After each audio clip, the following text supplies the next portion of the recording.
First place goes to the Taurus Mycook Next. It wins by combining a 10-inch screen, serious manual control, and a library of more than 20,000 free recipes without compromising the cooking itself. Induction heating reaches 140 degrees Celsius, a useful difference for even browning and fast response. The bowl is advertised at 3.75 litres, although usable capacity is 2.5, and the integrated scale measures in 1 gram increments. It also supports slow cooking and sous-vide. Its strengths are the screen, recipe library, induction, and the ease of switching between guided recipes and your own settings.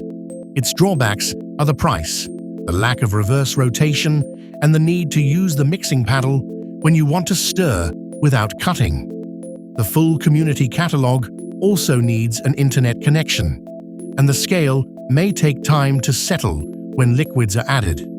Even so, it is the most complete option for frequent cooks who want to learn, improvise, and follow recipes on the same machine. Its purchase link is in the description.